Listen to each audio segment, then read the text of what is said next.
বৃষ্টি, তুমি এমন করো না প্লিজ, আমি তোমাকে খুব ভালোবাসি। দেখো, তোমার সাথে আমার যায় না। তোমরা হচ্ছে মধ্যবিত্ত লেভেলের, আর আমি হলাম এই শহরের নামকরা বিজনেসম্যানের মেয়ে। সরি, তুমি আমাকে ভুলে যাও আরিয়ান। বৃষ্টি, এমন করো না। আমাদের এত বছরের সম্পর্কটা তুমি এইভাবে একদিনে শেষ করে দিতে পারো না প্লিজ। আমি কিছু একটা করার চেষ্টা করব তোমার জন্য। চেষ্টা করবে তুমি? তুমি নিজে তো এখনো অন্যের টাকা দিয়ে চলো। শরম করে না আবার এইসব বলতে? লজ্জা শরম কিছু নেই নাকি? প্লিজ বৃষ্টি, আমাকে ছেড়ে যেও না তুমি। আমি তোমাকে খুব ভালোবাসি বৃষ্টি, খুব ভালোবাসি। আরিয়ান, আমার হাত ছেড়ে দাও বলছি। না, ছাড়বো না। তুমি আমার কথা শোনো বৃষ্টি, প্লিজ। তোর এত বড় সাহস আমার হাত ধরে টানাটানি করিস? সামান্য কয়েকটা দিন তোর সাথে ঘোরাফেরা করছি বলে নিজের মতো যা ইচ্ছে করবি? নিজের অবস্থান কোথায় একবারও কি চিন্তা করে দেখেছিস? আসলে তোদের মা বাবা ঠিক নেই, তাই হয়তো এরকম। চুপ, একদম চুপ। এতক্ষণ তোকে ভালোবাসি বলে সম্মান দেখাচ্ছিলাম, কিন্তু সেই সম্মান তুই রাখতে দিলি না। আর আমার মা বাবাকে নিয়ে তুই একটাও বাজে মন্তব্য করবি না। তোর মতো মেয়েকে ভালোবেসে আমি ভুল করেছি। যা যা, আজ থেকে তুই মুক্ত। কখনো আর আমার সাথে কথা বলার মতো ইচ্ছে যাতে তোর মধ্যে না জাগে, কখনো আমার সামনে আসবি না। কথাগুলো বলেই শার্টের হাতা দিয়ে চোখের পানিগুলো মুছতে মুছতে হাঁটছিলাম। কি অপরাধ ছিল আমার? ও বড় লোকের মেয়ে, আর আমি গরিব বলে এমন করলো? হায় রে দুনিয়া। আসলে পৃথিবীতে মধ্যবিত্তদের কষ্ট কেউ বোঝে না, শুধু পারে তাদের সাথে খেলা করতে, ভালোবাসার অভিনয় করতে। সকাল থেকে বাসা থেকে না খেয়ে বের হয়েছি, এখনো মুখে এক ফোঁটা পানিও পড়েনি। পকেটে হাত দিয়ে দেখি 20 টাকা আছে শুধু। আমার খাবার জন্য কষ্ট হচ্ছে না, কষ্ট হচ্ছে বৃষ্টি আমাকে এইভাবে ছেড়ে চলে গেল।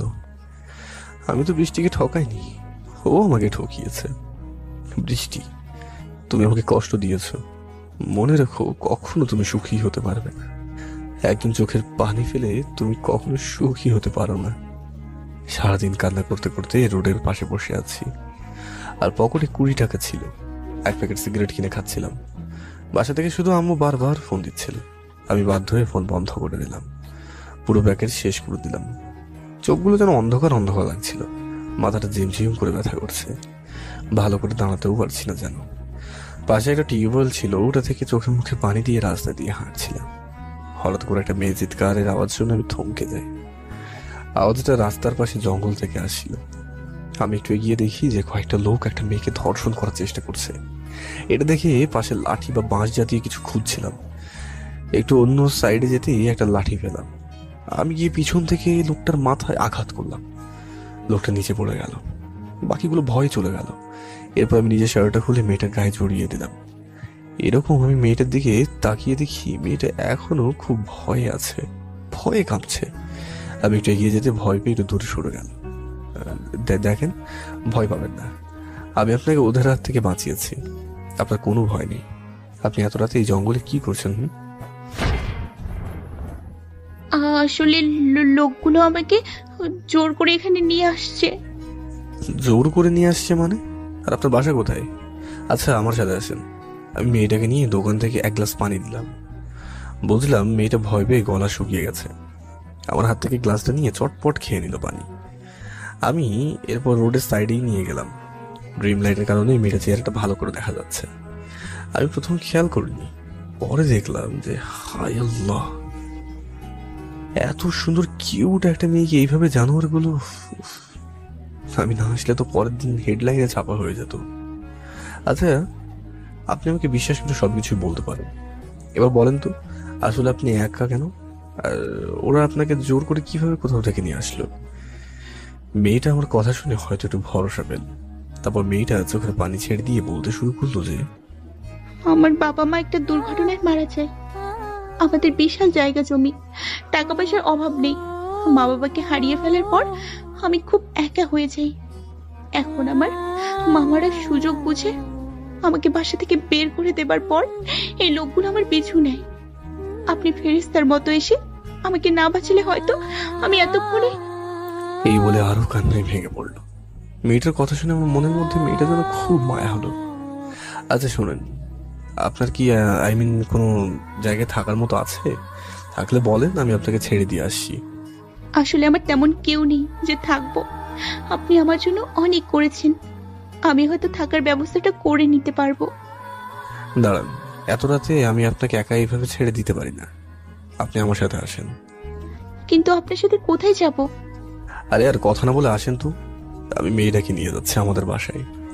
মেয়েটাকে নিয়ে ভাবছি আমাদের দেশে ভালো মানুষের পিছনে এরকম অনেক জানোয়ার আছে, তারা নাকি কিভাবে আল্লাহ ভালো জানে। এসব ভাবতে ভাবতে বাসার সামনে এসে দাঁড়ালাম। বেল চাপ দেওয়ার পর বোন এসে দরজাটা খুলে দিল। বোন আমার সাথে মেয়েটাকে দেখতে পেয়ে তো হাঁ করে তাকিয়ে আছে। ও আম্মু, দেখো কে এসেছে।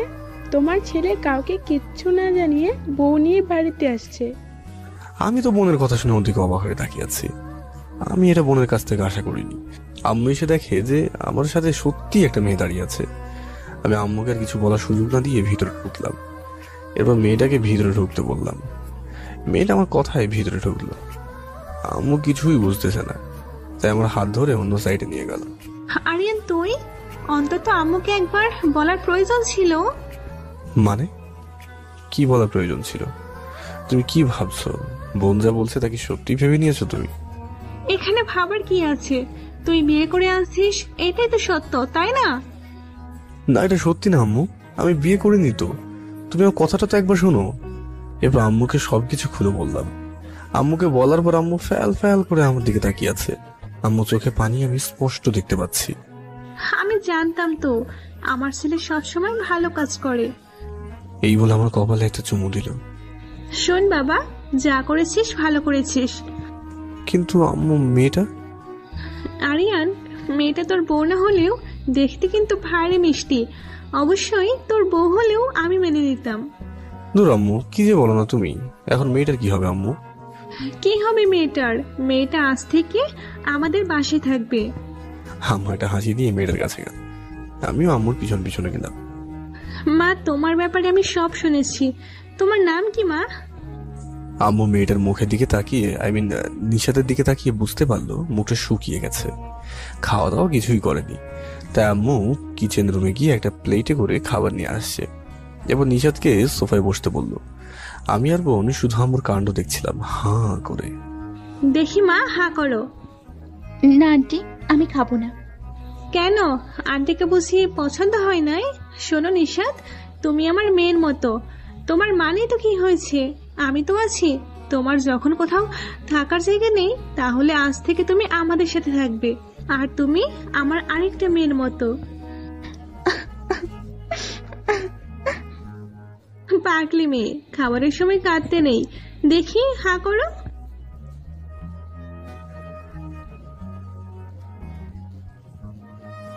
নিশাত মা, তুমি মিহার সাথে ওর রুমে যাও। আজ থেকে তোমরা দুজন বোনের মতো চলবে। মিহা, নিশাতকে তোর সাথে নিয়ে যা। ঠিক আছে আম্মু। এরপর মিহা নিশাতকে তার রুমে নিয়ে গেল। আমি উপর থেকে ফ্রেশ হয়ে নিচে নেমে দেখি নিশাত আর মিহা কই, শুধু আম্মুকে দেখতে পাচ্ছি। আম্মু, মিহার মেয়েটা কোথায়? মিহার রুমে পাঠিয়েছি। কি ব্যাপার, তুমি মেয়েটাকে হঠাৎ এত খুঁজতেছো কেন?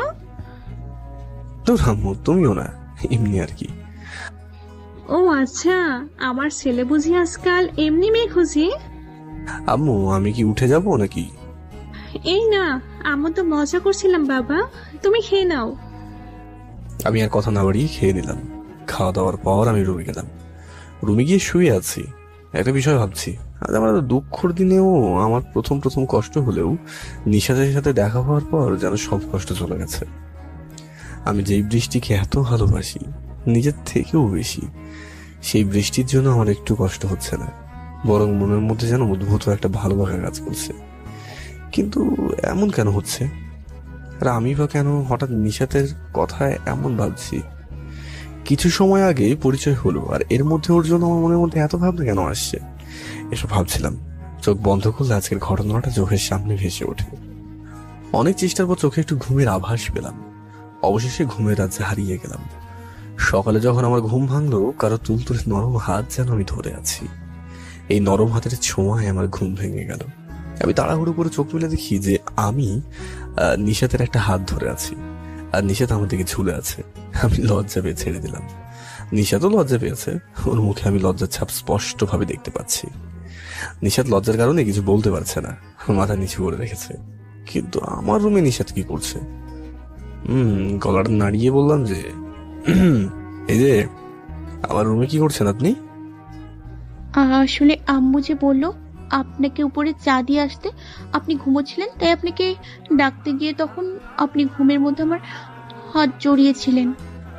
ও মাই গড, এত কিছু হয়ে গেল আর আমি ঘুমাচ্ছিলাম। একটু লজ্জাও লাগছে।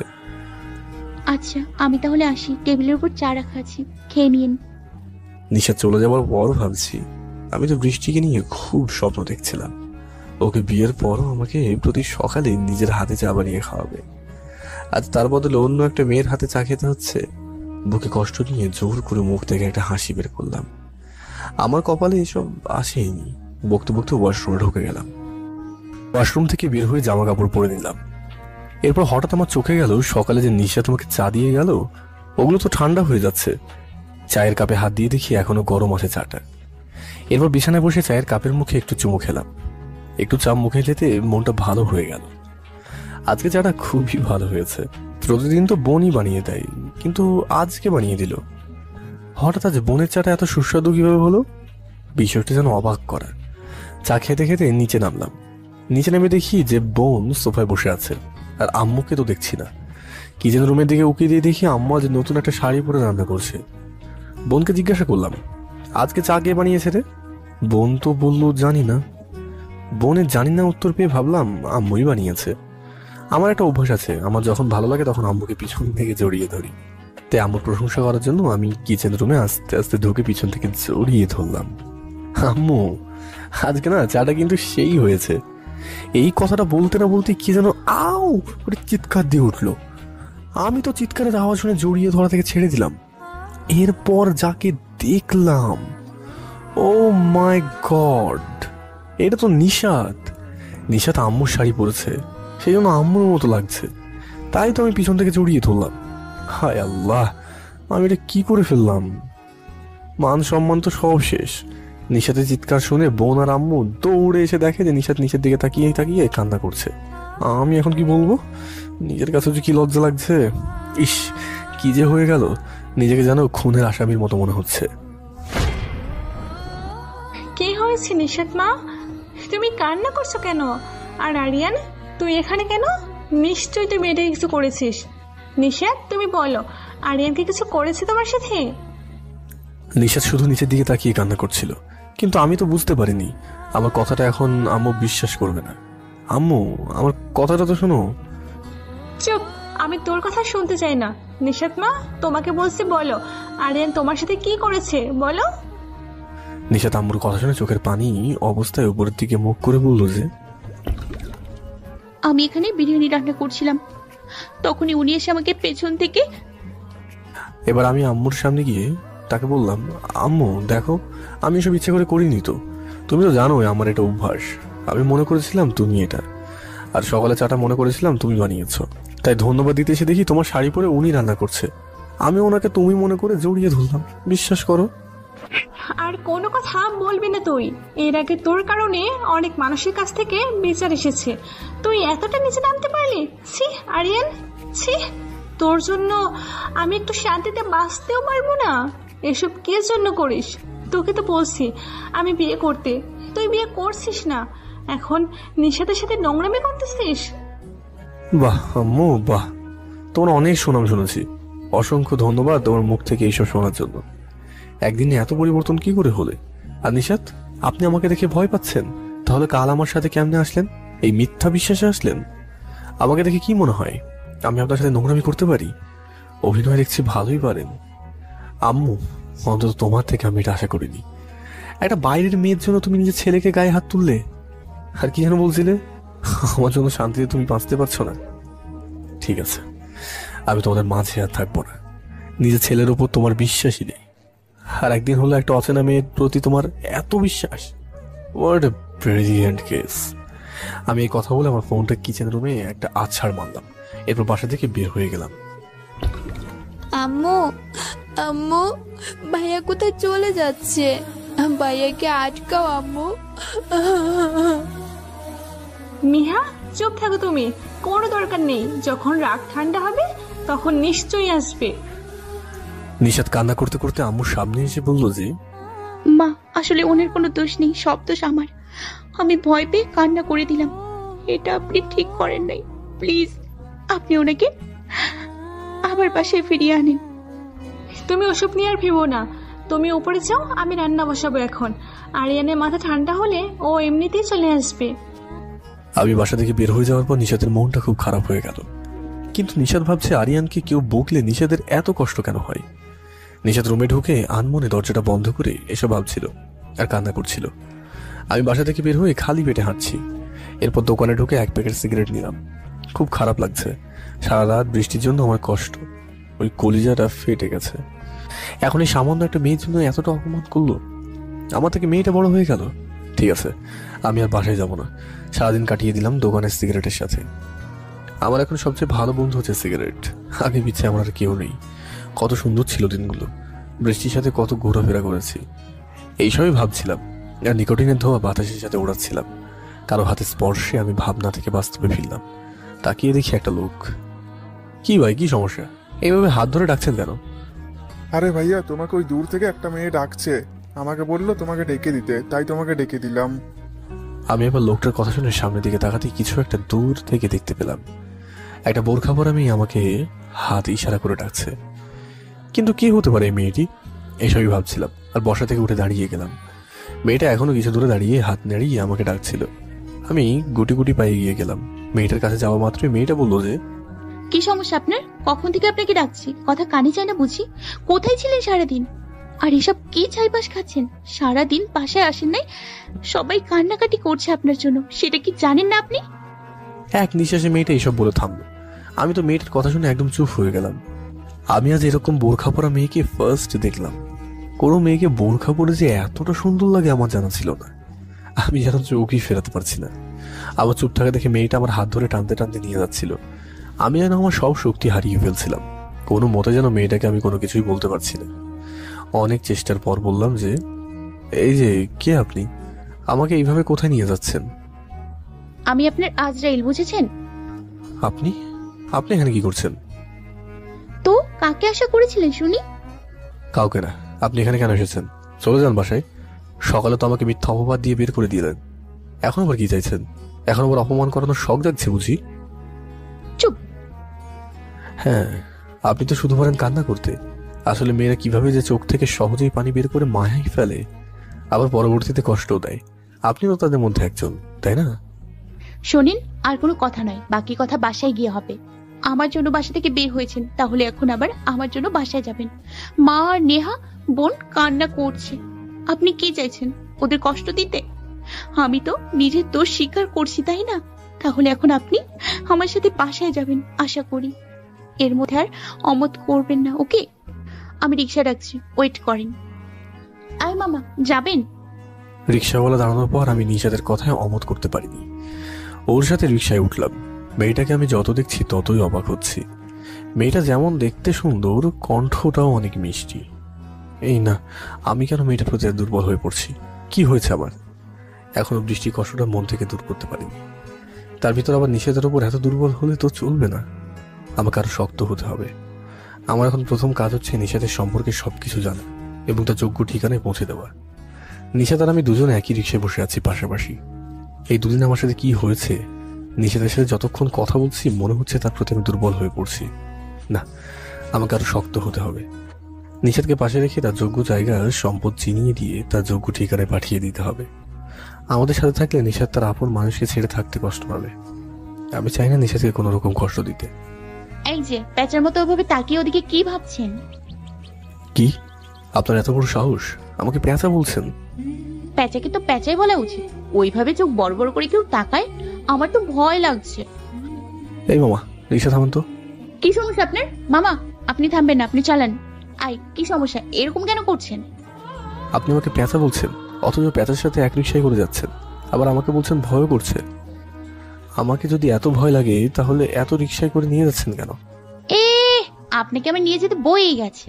আমি শুধু মা আর নেহার কথা ভেবেই আপনার কাছে আসছি, না হলে আমার কোনো মুড নেই আপনাকে রিক্সায় করে বাসায় নিয়ে যাওয়ার, বুঝেছেন মিস্টার? আমি চুপ করে আছি। আমাকে চুপ থাকতে দেখে নিশাত মনে মনে বলল যে সত্যি উনি একটা বেচা, এরকম বোবার মতো বসে থাকলে কি ভালো লাগে? আমি সারা রাস্তায় নীরবতা পালন করলাম। বাসার কাছে থাকায় তাড়াতাড়ি চলে এলাম। রিক্সা থেকে নেমে বাসার দরজার সামনে দাঁড়িয়ে আছি, আমি আর নিশাত। কি হলো, দাঁড়িয়ে আছেন কেন? বেল বাজান। না, আমি কেন বাজাবো, আপনি বাজান। দেখলেন আপনি কতটা ভীতু। ওকে, আর ভয় পেতে হবে না, আমি বেল চাপ দিতেছি। আমি আর কিছু বলছি না, কারণ নিশাতের কথাগুলো অন্যরকম ধরনের হলেও আমার কাছে ভালো লাগছিল। নিশাত বেল চাপ দেওয়ার পর আম্মু এসে দরজাটা খুলে দিল। কি নবাব, এসেছেন? না আসলেও পারতেন, আমরা তো কেউ না আপনার। আমাদের কাঁদিয়ে ভালোই শোক পান, তাই না? আম্মুর কথা শুনে আমি ইমোশনাল হয়ে আম্মুকে জড়িয়ে ধরে কেঁদে দিলাম। আম্মু, সকালে কি থেকে কি করে ফেলেছি, আমাকে মাফ করে দাও আম্মু। আমার জন্য তোমরা কান্না করছো, আমি তোমাদের কষ্ট দিতে চাই না আম্মু। আমি জানতাম আমার ছেলে যখন বুঝবে তখন ঠিক ফিরে আসবে। আম্মু, আমি তো আসতামই না, কিন্তু উনি আমাকে নিয়ে আসলো। নিশার দিকে ইশারা করে বললাম। আম্মু এবার নিশাদের মুখে হাত দিয়ে বললো যে আমি জানি তো, আমি কাল যখন নিষাদকে প্রথম দেখছিলাম তখনই আমার ওকে ভালো লেগে যায়, কারণ আমি জানতাম এইরকম একটা মিষ্টি মেয়ে কখনো খারাপ হতে পারে না। আরিয়ান বাবা, আমি কিন্তু নিষাদের মতো একটা বৌমা চাই। কি বলবো, নিচের দিকে তাকিয়ে আছি। নিশা তো নিচের দিকে তাকিয়ে আছে। নিশাদ এমন ভাবে তাকিয়ে আছে মনে হচ্ছে সে লজ্জা পেয়েছে। মা, আমি উপরে গেলাম। এবার ক্লিয়ার করে বুঝলাম যে নিশাদ আম্মুর কথা শুনে লজ্জা পাচ্ছে। আমার কাছেও কেমন যেন লজ্জা বোধ হচ্ছে। আরিয়ান, জি আম্মু। তোমার বোনটা যে তোমার জন্য খুব কান্না করছিল, না খেয়ে আছে তোমার জন্য। অনেক চেষ্টা করলাম খাওয়াতে, কিন্তু ও বলছে ওর ভাইয়াকে ছাড়া খাবে না। এখন গিয়ে রাগ ভাঙাতে চাও? কি, আমার বোনটা না খেয়ে আছে? আম্মু, আমার বোনটা কোথায়? হয়তো ছাদে আছে, তুমি গিয়ে দেখো। আমি আর দেরি না করে সোজা ছাদে চলে গেলাম। ছাদে গিয়ে দেখি আমার পাগলি বোনটা ছাদের কোনায় দাঁড়িয়ে কি যেন ভাবছে। আমি পিছন থেকে গিয়ে ওর চোখে হাত দিয়ে ধরলাম। বোনটা একটু আচমকা চমকে উঠলো। কে? আমার চোখ কে ধরেছে? আমি এবার মিহার চোখ ছেড়ে দিয়ে ওর সামনে গিয়ে দাঁড়ালাম। তুই তুই এখানে কেন এসেছিস? তুই চলে যা। সরি কলিজা, আমার কিউট বোনটা বুঝে আমার উপর রাগ করেছে। কার উপর রাগ করব? কারো উপর রাগ করি না আমি। হলে বাবালে, দেখি তো, না খেয়ে তোমার বোনটা একদম শুকিয়ে গেছে। কি, ভাইয়ের ওপর এখন অভিমান করে আছিস? সরি তো বললাম। ওকে, তাহলে আমি আবার চলে যাই। তুই তো ভাইয়ার কথা শুনছিস না। কথাটা বলতে দেরি বোন আমাকে জড়িয়ে ধরতে দেরি হয়নি। ভাইয়া বল, আমাদের ছেড়ে কখনো আর যাবি না? বল প্লিজ। কথা দিচ্ছি বোন, তোদের ছেড়ে ভাইয়া কোথাও যাব না। কিন্তু বোন, তুই যখন শ্বশুর বাড়ি চলে যাবি, ভাইয়ার আম্মুকে ছেড়ে কিভাবে থাকবি? দূর ভাইয়া, এসব পচা কথা বলো না তো। আমি, আম্মু আর তোমাকে ছেড়ে কোথাও যাব না। দেখি এবার একটু হাসি তো আনবি নাকি? আমার কথা শুনে মিহা ফিক করে হেসে দিল। মিহা, ভাইয়া কিন্তু তোমার উপর খুব রেগে আছি। তুমি খাওয়া দাওয়া করনি কেন? তুই জানোস না ভাইয়া, তোকে ছাড়া আমি খাই না। জানি তো মিহা, নিশ্চয়ই তো এখন খিদা লেগেছে। আমারও খুব খিদা লেগেছে। রুমে তোকে ভাইয়া আজ খাইয়ে দেবো। ইয়ে ভাইয়া, তোমার হাতে খেতে তো আমার খুব ভালো লাগে। কাউকে কিচ্ছু আনতে হবে না, আমি খাবার নিয়ে আসছি 3 জনের জন্য। আম্মু 3 জন মানে? আরেকজনকে? কে আবার? নিষাদ। দেখি 3 জন, এবার শুরু করো। আমার জন্য না খেয়ে আছে মানে? কে না খেয়ে আছে আমার জন্য? আমার কথাটা শুনে নিশাত আমার দিকে রাগী লুক নিয়ে তাকিয়ে আছে। আরিয়ান, তুমি তো খাচ্ছ না। আম্মু, আমি কিন্তু ভাইয়ার হাতে খাবো। আম্মু প্লেটটা এগিয়ে দিল আমার হাতে। আমি হাতে নিয়ে মিহার মুখে এক লোকমা খাবার তুলে দিলাম। মিহা চুপটি করে খাচ্ছিল। অন্যদিকে আমাকে অবাক করে দিয়ে আম্মু নিশাদকে খাইয়ে দিচ্ছে। আমার কিন্তু ভীষণ হিংসা হচ্ছে। আম্মু, আমি মিহাকে খাইয়ে খেয়ে নেব। এরপর সবাই খাওয়া দাওয়া করার পর আম্মু চলে গেল। আমার জন্য খাবার রাখা আছে। ভাইয়া, আমার কিছু পড়া আছে, তুই আর নিশাত আপু রুমে থাক, আমি গেলাম। কি হয়েছে আপনার আঙ্গুলে? কি হয়েছে দেখি। না, একটু কেটে গেছে, সমস্যা নেই, আমি খেয়ে নেবো। ইস, কিভাবে কাটলো? আপনার বোন কোথায় থাকে যে বুঝি না। কখন কি করে নিজেই খেয়াল রাখতে পারে না। খেতে তো পারবেন না এখন। আরে না, আমি চামচ দিয়ে খেয়ে নেবো। ওয়েট, চামচ আনছি। 1 মিনিট, চামচ আনতে হবে না, দেখি আমি খাইয়ে দিতেছি। আরে না, এটা কি বলছেন? আপনি খাইয়ে দেবেন মানে? কেন, আমার হাতে খেতে কি অসুবিধা? দেখেন, আপনি আমাকে নিজের আপন ভাবতেও পারেন, আবার নাও ভাবতে পারেন, কিন্তু আপনি আমার এত বড় একটা উপকার করেছেন, আমি তো এটা অস্বীকার করতে পারি না। কথা না বাড়িয়ে হাঁ করেন। আমি নিশাতের কথা শুনে হাঁ করলাম। নিশাত আমাকে খাইয়ে দিচ্ছে, আমি যেন বাধ্য ছেলের মতো খাচ্ছিলাম। খাওয়া শেষ পর্যায়ে হঠাৎ রুমে দরজা থেকে বলে উঠলো, ওয়াও। হঠাৎ কথাটা শুনে আমার কাশি শুরু হলো। পানি যাচ্ছিলাম, নিশাত আমাকে পানি খাইয়ে দিল। আমি এক ঢোক পানি খেয়ে নিঃশ্বাস নিচ্ছিলাম। এরপর রাগি লুক নিয়ে দরজার দিকে তাকাতে দেখলাম বোন দরজার সাথে হেলান দিয়ে নিশাত আর আমার সব কাণ্ড দেখে খিলখিল করে হাসছিল। নিশাত তো লজ্জায় একদম মাথাটা নিচু করে আছে, আমারও কাছে কিরকম যেন লজ্জা বোধ করছে। ওই মিহা, তুই এখানে কেন? আর এইভাবে দাঁড়িয়ে হাসছিস কেন? বাহ, তলে তলে তাহলে দুজন এত দূর চলে গেছো নিশাত আপু। ওই তুই দাঁড়া, আজকে তোকে কি করি দেখ। ও ভাইয়া, এত রাগ কেন করো? আচ্ছা, তোমাদের ডিস্টার্ব করলাম, সরি, আমি আসি। নিশাতের দিকে তাকিয়ে দেখি নিশাত লজ্জার কারণে কিছু বলতে পারছে না। আমি নিজেই নীরবতা ভেঙে বললাম যে, এই যে আসলে আমার বোনটা এরকমই, আপনি কিছু মনে করবেন না প্লিজ। না, আমি কিছু মনে করিনি। আমি জানি মিহা এরকম মেয়ে, একদিক দিয়ে ভালো হয়েছে, এরকম মেয়ে আমার খুব ভালো লাগে। তাই নাকি? আচ্ছা, এখন তাহলে আমি উঠি। 1 মিনিট, আপনি কই যাচ্ছেন? এখনো তো খাবার বাকি আছে, এগুলো কে খাবে? আসলে আর খেতে ইচ্ছে করছে না। তা বললে তো হবে না, সকাল থেকে তো সিগারেট খেয়েছিলেন, শুধু মুখে তো পানিও পর্যন্ত দেন নাই। আপনি যদি এখন বাকি খাওয়াগুলো না শেষ করেন তাহলে কিন্তু আমি মার কাছে সব বলে দিব। কেন জানি না নিশাতের কেয়ারগুলো আমার অনেক ভালো লাগে, কিন্তু আমার কেমন যেন মনে হচ্ছে কোথায় আমি বৃষ্টির জন্য কষ্ট পাবো তা না হয়ে নিশাতের জন্য ভালো লাগা কাজ করছে। এই যে মিস্টার, কোথায় হারিয়ে গেলেন? না, আপনি খাইয়ে দেন। এই তো, গুড বয়। নিশাত আমাকে খাইয়ে দিল, খুব ভালো লাগলো নিশাতের হাতে খেয়ে। খাওয়া দাওয়া করে আমি রুম থেকে উঠে আমার রুমে চলে গেলাম। ওয়াশরুমে ঢুকে ফ্রেশ হলাম, এরপর বিছানায় এসে শুয়ে পড়লাম। ঘুমানোর চেষ্টা করছি, কিন্তু কিছুতেই আমার ঘুম আর আসছে না। শুধু বারবার বৃষ্টির সাথে একসাথে চলাফেরা ইত্যাদি এসবই চলছে। ভালো কাজগুলো বেশি বেশি মনে পড়ছে। ফেসবুকে ঢুকে কয়েকজন বন্ধুর সাথে চ্যাট করে অফলাইনে চলে গেলাম। তখন রাত 12টা ছুঁই। ভাবছি ছাদে যাব, সবাই ঘুমিয়ে গেছে। এই সুযোগে আমি একটা চাদর নিজের গায়ে জড়িয়ে ছাদে গেলাম। ছাদে গিয়ে তো আমি অবাক হলাম খুব, কারণ ছাদের একদম কোনায় কে যেন তাকিয়ে আছে। ঘুটঘুটে অন্ধকারের জন্য ভালোভাবে দেখা যাচ্ছে না। আমি একটু এগিয়ে গিয়ে, কে ওখানে দাঁড়িয়ে আছে? আমার কথাটা শুনে লোকটা পিছন ফিরে থাকাতেই দেখলাম যে আরে এটা তো নিশাত। ও এখানে কি করছে? আপনি এত রাতে ছাদে কি করছেন? এমনি ঘুম আসছিল না তাই আর কি, কিন্তু আপনি ছাদে কেন হঠাৎ? আমারও সেম, আপনার মতো ঘুম আসছিল না। তাই? কি মজার বিষয়, তাই না? আপনারও ঘুম আসছে না আর আমারও ঘুম আসছে না। ভাগ্যক্রমে আপনিও আসলেন ছাদে আর আমিও আসলাম। সো আপনি একটা গল্প শোনান তো। আরে না, কি বলছেন? গল্প বাড়ি না। মিথ্যা কেন বলছেন? আমি তো মিহার মুখ থেকে সব শুনছিলাম। আপনি তো ভালো গল্প বলতে পারেন, মিহাকে গল্প বলে বলে ঘুম পাড়াতেন। এখন আমি বলছি বলে পারেন না, তাই না? আসলে আপনি কি শিওর যে গল্প শুনবেন? শুনবো, আপনি বলেন। এরপর আমার জীবনে বৃষ্টির সাথে যা যা কিছু হয়েছে সবকিছু খুলে বললাম। সবকিছু বলার পর নিশাতের দিকে তাকাতে ওর চোখে আমি পানি দেখতে পেলাম। কি হয়েছে? আপনি কান্না কেন করছেন? একটা মানুষ ভেতরে ভেতরে কষ্টে মরে যাচ্ছে, উপর দিয়ে সবার সাথে কত ভালোভাবে চলে, বুঝতে দেয় না তার কষ্টগুলোকে। পৃথিবীতে আপনার মতো ভালো মানুষেরা আছে বলেই আজ পৃথিবী টিকে আছে। কি যে বলেন না, ভালো মানুষ হতে আর পারলাম কই। আমি যদি ভালো মানুষই হতাম তাহলে বৃষ্টি আমাকে ছেড়ে কখনোই যেত না। আসলে না, আমি সত্যি খুব খারাপ একটা মানুষ। না না, আপনি মোটেই খারাপ মানুষ নন।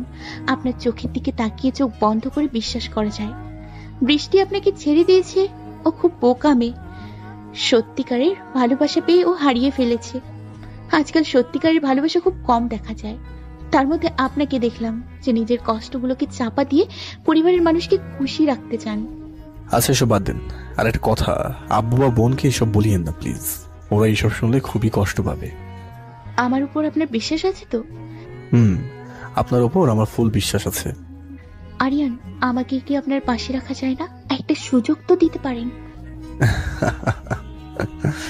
শালীন, জীবনে সত্যিকারের ভালোবাসা একজনকেই বাসা যায়। আমি বৃষ্টিকে অনেক আগে আমার মন দিয়ে ফেলেছি। সরি, আর কাউকে মন আর দিতে পারবো না। আর বেশি রাত জাগবেন না, তাড়াতাড়ি রুমে গিয়ে শুয়ে পড়েন। আমি এই বলে ছাদ থেকে নেমে রুমে চলে গেলাম। নিশাত মেয়েটা খুব ভালো একটা মেয়ে, ওকে এসবের মধ্যে জড়াবো না। আমার এখন প্রথম টার্গেট হচ্ছে যোগ্য ঠিকানায় ওকে পৌঁছে দেওয়া। ওয়াশরুমে ঢুকে ফ্রেশ হয়ে শুয়ে পড়লাম। অবশ্যই প্রথম প্রথম ঘুম আসছে না, কিন্তু কিছু সময়ের মধ্যেই ঘুমের রাজ্যে হারিয়ে গেলাম। সকালে কারো হাতে নরম ছোঁয়ায় আমার ঘুমটা ভেঙে গেল। আমি চোখ খুলে দেখি নিশাত আমার মাথায় হাত বোলাচ্ছে। কিন্তু নিশাত আমি যে জেগে গেছি এটা হয়তো খেয়াল করেনি। তার চোখ মুখ দেখে বুঝলাম সে গভীর ভাবনায় আছে। ওর ভাবনার বাদ ভাঙিয়ে আমি বললাম যে, কি ব্যাপার, আপনি এখানে কেন? নিশাত আমার কথা শুনে চমকে উঠল, এরপর সাথে সাথে দাঁড়িয়ে গেল। ও হয়তো আচমকা আমার কথা শুনে ভয় পেল। না মানে, আপনার ঘুম কখন ভাঙলো? আমি আপনাকে প্রশ্ন করছি ফার্স্ট, সো উত্তরটা ফার্স্ট দিলে ভালো হয়। আপনি এখানে কি করছেন এ সময়? না মানে, আসলে মা বলেছে আপনার ঘুম ভেঙেছে কিনা দেখার জন্য। সবাই আপনার জন্য ওয়েট করছে তো তাই। ও আচ্ছা, তাহলে আপনি যান, আমি আসছি। ওকে, তাড়াতাড়ি আসেন, সবাই বসে আছে আপনার জন্য। নিশা চলে গেল আমার রুম থেকে। আমি বিছানা ছেড়ে ওয়াশরুমে যেতে যেতে ভাবছিলাম সবকিছুই তো বুঝলাম, কিন্তু নিশাত আমার দিকে তাকিয়ে এরকম মুচকি মুচকি হাসছিল কেন? দূর, এত ভেবে লাভ নেই। আজকালের মেয়েরা মনে এক আর কাজে অন্য এক, তার প্রমাণ তো নিজের চোখেই দেখলাম। যাই হোক, কথা বাড়িয়ে লাভ নেই। সবাই নাকি আমার জন্য নিচে বসে আছে, তাই চটপট ফ্রেশ হয়ে দিলাম। এরপর মোবাইলটা হাতে নিয়ে টিপতে টিপতে নিচে নামলাম। নিচে নেমে দেখি মোটামুটি সবাই খাওয়ার টেবিলে উপস্থিত আছে। আমি ফোনটা পকেটে রেখে একবার মাথাটা উপরে উঠিয়ে দেখি সবাই আমার দিকে কেমন করে যেন তাকিয়ে আছে। বিষয়টা আমার কাছে যেমন অদ্ভুত লাগলো তেমনি বিরক্তিও লাগলো। তাই কাউকে কিছু বলতে না পেরে আম্মুকে প্রশ্ন করে বসলাম, আম্মু কি হলো, এইভাবে তোমরা আমার দিকে কি দেখছো? না বাবা, আজ দেখতেছিলাম তুমি এত তাড়াতাড়ি কিভাবে ঘুম থেকে উঠলে। বিষয়টা তো অবাক করা, তাই না? আরে কি বলছো তুমি, সবসময় কি একই টাইমে উঠবো নাকি? আর আমার আজ তাড়াতাড়ি ঘুম ভেঙে গেল, তাই আর কি। এটা নিয়ে তো মাতামাতির কি আছে? অন্য কোনো মতলব আছে নাকি? মানে আই মিন, কি বলতে চাইছো আম্মু? আহা মা, আপনার চুপ করেন। এই যে আপনি এসে বসেন, আপনার খাবার ঠান্ডা হয়ে গেলে কি খাবেন? আমি আম্মুর দিকে বিরক্তকর মোড নিয়ে একবার তাকালাম, এরপর চেয়ারে গিয়ে বসে পড়লাম। আসলে আম্মুর কথাটা তেমন একটা মন্দ না। আসলে আমি সবসময় খুব দেরি করে ঘুম থেকে উঠি, তাই আম্মু এটা মিন করতে চাইছে। আমার আজ তাড়াতাড়ি ঘুম ভাঙার পিছনে সত্যি একজনের অবদান আছে, আর সেটা হলো নিশাতের। কারণ নিশাতের হাতের ছোঁয়ায় আমার ঘুম ভেঙে গেল। আম্মু মনে হয় কিছুটা আন্দাজ করতে পেরেছে, তবে আমিও এত সহজে মেনে নেওয়ার পাত্র নই। আমি নিচের দিকে তাকিয়ে খাওয়া শুরু করলাম। হঠাৎ খাওয়ার মাঝে আম্মু নিশাতকে প্রশ্ন করে বসলো যে, আচ্ছা মা, তোমাদের বাসাটা কোথায়? আপনাদের বাসার পেছনে 1 মাইল যেতে যে জঙ্গলটা আছে, ওটার পাশে একটা ছোট্ট শহর আছে না, ওখানে। ও আচ্ছা, তাহলে তুমি খাও। আমি আর কিছু বললাম না। খাওয়া দাওয়া শেষ করে আমি দাঁড়িয়ে গেলাম। নিশাত, কি বলবো, আপনার সাথে আমার কিছু কথা আছে, কিন্তু বোন আর আম্মু তো সামনে এইভাবে সরাসরি বললে তো খারাপ ভাববে। কিন্তু কি করা যায়, যা হবার হবে। নিশাতের ভালোর জন্য সবার সামনে হলেও আমাকে বলতে হবে। আচ্ছা নিশাত, আপনার সাথে আমার কিছু কথা আছে, রুমে আসেন। আমার কথা শুনে আম্মু আর বোন হাঁ করে তাকিয়েছিল, কিন্তু আমারও সব ভাবলে চলবে না। আমাকে নিশাতের সম্পর্কে সব কিছু জানতে হবে। আমি উপরে রুমে গিয়ে নিশাতের জন্য ওয়েট করছিলাম। প্রায় 5 মিনিট হয়ে গেল, নিশাতের কোনো খোঁজ খবরই নেই। আমি এবার যখনই দরজার সামনে উকি মারতে যাব, ঠিক তখনই নিশাত রুমে ঢুকে পড়লো। নিশাতের মাথার সাথে আমার মাথায় বাড়ি খেলাম। সরি, আমি আসলে ঠিক দেখতে পাই না তো তাই। আর আপনি উকি কেন মারছেন? আচ্ছা, আপনার মাথা একটু এদিকে এগিয়ে আনেন তো। মানে মাথা কেন এগিয়ে আনবো? What is this? না, ছোটবেলায় শুনেছিলাম মাথার সাথে কেউ বাড়ি খেলে আবার তার সাথে ঠেকানো উচিত, না হলে সিং উঠবে। What, are you mad? একজন শিক্ষিত মেয়ে হয়ে এইসব আনকমন কালচার বিশ্বাস করেন? না মানে, আচ্ছা বাদ দিন, আপনি কি যেন বলছিলেন বল। ও হ্যাঁ, বলবো। আপনি দাঁড়িয়ে আছেন কেন? বসেন। আমার কথা শুনে নিশাত আমার বিছানায় বসলো। আমি পানির জগ নিয়ে 1 গ্লাস পানি খেয়ে নিশাতের দিকে তাকিয়ে বললাম যে, দেখেন, আপনাকে আমি এখানে কেন ডেকেছি আপনি কিছু জানেন? না তো। আপনাকে এখানে ডাকার কারণ হলো আপনার সম্পর্কে সবকিছু জানার জন্য। আমার সম্পর্কে জেনে আপনি কি করবেন, আর আপনি এসব জানতে কেন চাইছেন? কারণ এভাবে তো থাকলে হবে না। আপনার মতো মেয়ের সাথে সবাই অপরাধমূলক কাজ করছে, তাই আমি চাইছি আপনার থেকে হেল্প নিয়ে আপনাকে আপনার যোগ্য ঠিকানায় পৌঁছে দেওয়া। আমার কথা শুনে নিশাতের চোখে পানি দেখলাম। নিশাত আমার দিকে কাঁদো কাঁদো মুখ করে তাকিয়ে আছে। আরিয়ান প্লিজ এসব বাদ দেন। আমি তো এখানে অনেক ভালো আছি। আমার টাকা পয়সা জায়গা জমি কিছুই লাগবে না, এগুলো ওরা নিয়ে গেছে। আমার পৃথিবীতে মা বাবা নেই, যার মা বাবা পৃথিবীতে নেই সে বিশাল ধন সম্পদ থাকলেও ভালোবাসার দিক দিয়ে খুব অসহায়। আপনি আমাকে ওই দিন রাস্তা থেকে বাঁচিয়ে আপনাদের বাসায় আনলেন, তখন মনে হয়েছিল আমি আমার পুরনো ফ্যামিলিকে ফিরে পেয়েছি। তাই এখন আপনি আমাকে মার মিহাপুর থেকে আলাদা করবেন না প্লিজ। আমি আপনাদের সাথে থাকবো, আপনি যা বলবেন আমি তাই মেনে নেব। তাও আমাকে আপনাদের থেকে বঞ্চিত করবেন না প্লিজ, আমি মরে যাব আপনাদের ছাড়া। নিশাত এইসব বলে চোখের পানি ছেড়ে দিল। ও অঝোর নয়নে কান্না করছে। নিশাতের কান্না দেখে আমার খুব খারাপ লাগছে। ওর প্রতি আমার মায়া জিনিসটা কাজ করছে। আমার এখন কি করা উচিত? মেয়েটার জন্য খুব মায়া হচ্ছে। আমি বিছানা থেকে উঠে দরজা বন্ধ করে দিলাম, কারণ দরজা খোলা অবস্থায় আম্মু বা বোন যদি রুমে ঢুকে পড়ে তাহলে তো বিশাল সমস্যা হয়ে যাবে। নিশাত কেন কান্না করছে? আমি কিছু বলেছি নাকি? হাজারটা প্রশ্নের সম্মুখীন হতে হবে। তাই দরজা বন্ধ করে আমি নিশাতের দিকে মুখ করে বিছানায় বসলাম। নিশাত দেখেন, আপনি আমাকে বিশ্বাস করেন তো? আপনি জানেন না বুঝি? বিশ্বাস যদি না থাকতো তাহলে আমি আপনার সাথে আপনাদের বাসায় আসতাম বলুন? আর আপনার দিকে তাকালে বোঝা যায় যে আপনি কতটা মহান মানুষ। তাই বুঝি? এটা কিন্তু বেশি হয়ে যাচ্ছে মনে হচ্ছে। দূর, কিছু বেশি হচ্ছে না। যেটা বললাম সেটা তো সত্যি কথাই বললাম, আমি আবার মিথ্যা কথা বলি না। আমি জানি আপনি মিথ্যা কথা বলেন না। যাই হোক, চোখের পানিগুলো মোছেন। আর অবশ্যই আপনাকে এই অবস্থায় অনেকটাই কিউট লাগছে। কি শয়তান, আপনি আমাকে নিয়ে মজা করছেন? জানেন আপনি যখন বলছিলেন আমাকে আমার যোগ্য ঠিকানায় পৌঁছে দেবেন আমি কতটা কষ্ট পাইছি? আমাকে যাই করুন আপনাদের থেকে দূরে ঠেলে দিতে পারেন না। বিশ্বাস করুন আমি সহ্য করতে পারবো না, আর আমি আপনাদের ছাড়া থাকতেও পারবো না। ঠিক আছে ঠিক আছে, আপনি আমাদের সাথেই থাকবেন। এবার তো চোখ মোছেন। ওয়েট, এই নিন রুমাল। আমি আমার পকেট থেকে রুমালটা বের করে নিশাতকে দিলাম। নিশাত আমার হাত থেকে রুমাল নিয়ে ওর চোখের পানি মুছতে লাগলো। আমি নিশাতের দিকে তাকিয়ে আছি। একটা মেয়ের চোখে যে এতটা মায়া আমি তা আগে জানতাম না। বৃষ্টির সাথে যখন ছিলাম তখন কিন্তু আমার মনের মধ্যে এরকম অনুভূতি কখনো জাগেনি, কিন্তু নিশাতের বেলায় আমার মনের মধ্যে অনুভূতি কাজ করছে। কিন্তু সেটা কেন করছে? ও হ্যালো, কি দেখছেন এভাবে? না মানে কিছু না কিছু না। ও হ্যাঁ, এবার বলেন তো, আমরা কাল যাবো আপনাদের বাসায়, কিন্তু সেটা আমাদের গোপনে যেতে হবে। সমস্ত কিছু দলিল কোথায় থাকে আপনি তো জানেনই, তাই না? আমি জানি। আমি যে জায়গায় চাবি লুকিয়ে রাখছি ওই চাবিটা পেয়ে তো মামারা আমাকে বের করে দিল। আমি ছাড়া সেই চাবির সন্ধান কেউ দিতে পারবে না, কারণ সেটা কোথায় আছে একমাত্র আমিই জানি। আর যে ড্রয়ারে কাগজপত্রগুলো আছে সেখানকার যে রুমটা আছে ওটা লক করা, ওই সেটাও আমি ছাড়া আর কেউ খুলতে পারবে না। Wow, good. তাহলে আমাদের আর বেশি কষ্ট করতে হবে না। আপনাদের বাসার পিছনে দরজা আছে না, ওখানে তো বললেনই পিছনে জঙ্গল আছে, তাহলে আমরা কাল জঙ্গল দিয়ে যাব, কেমন? কিন্তু আমার তো জঙ্গলে খুব ভয় করে। বলছি কি এইসব থাক না। আপনি মনে হয় আমাকে এতটুকু বিশ্বাস করেন না, তাই না? আরে কি বলছেন এসব আপনি?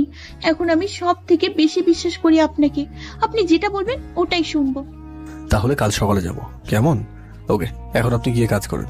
আর হ্যাঁ, আম্মু বা বোন কাউকে এসব বলার দরকার নেই। ওকে। আচ্ছা, একটা কথা ছিল আমার। বলেন, কি বলবেন? বলছি কি আমরা আপনি থেকে তুমিতে আসতে পারি? আসলে আপনি এটা কেমন যেন পরপর মনে হয়। আপনি যদি না চান তাহলে থাক।